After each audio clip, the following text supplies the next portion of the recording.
السلام عليكم، كي دايرين؟ لاباس عليكم؟ بخير؟ كيف دوزتوا الامتحان اليوم؟ كيف دوزتوا الامتحان ديال حراس الامان بالضبط؟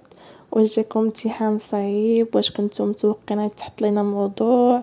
وكيفاش جاوكم دوك التعمر ديال المعلومات؟ واش دختو؟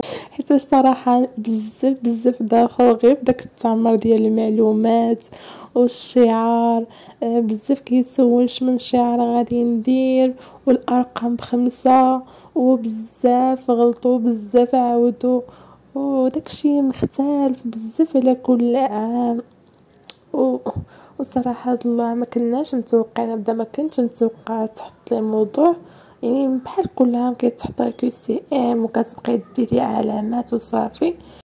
صراحه الصبح كنمشي كنلقى يعني كل واحد جاي مع مو ولا جاي مع با، وكاين اللي جاي من مدينه بعيده، وكاين يعني غير داك الجو في شكال. فاش كتمشي دوزي شي امتحان كتلقى غير حتى الباب دائما كتلقاي الامهات والاباء مجموعين تما كيساينوا في شكل. وهكا كندخلونا هنايا جوج وكيديروا كيقسموا على حسب القاعات. هادشي درنا، ومن بعد قالولنا خاصنا 7:30 نكونوا تما. و7:30 فاش دخلنا وعطاونا داك الوراق نعمروهم، يلا على ما كنعمروهم هي هذيك.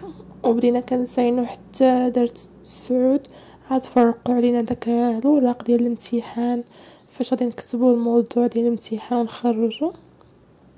وصافي دغيا صراحه اللي فهم شي حاجه كيكتبها، واللي ما فهمش بقى غير يساين ويحسب فوقاش تصوني نخرجوا، فوقاش تصوني نخرجوا.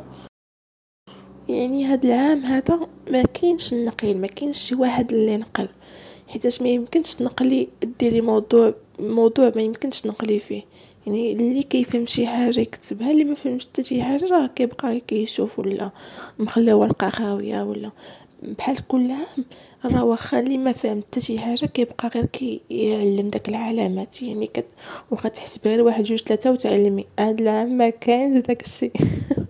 يعني كانوا حيدوا هاد الشيء وهاد العام ردوه. يعني كانوا حيدوا الموضوع ما بقاوش كيديروه، وهاد العام هذا ردوا موضوع.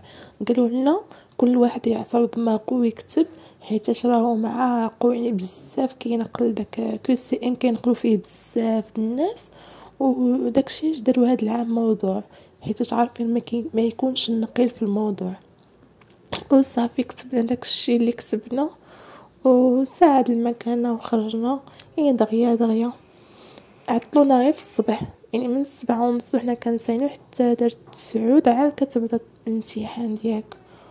وصافي كنتمنى التوفيق للجميع، اي واحد دوز الله يسهل عليه والله يسهل عليه في اللي كيتمنى، وبالتوفيق ان شاء الله للجميع. الله يعاونكم.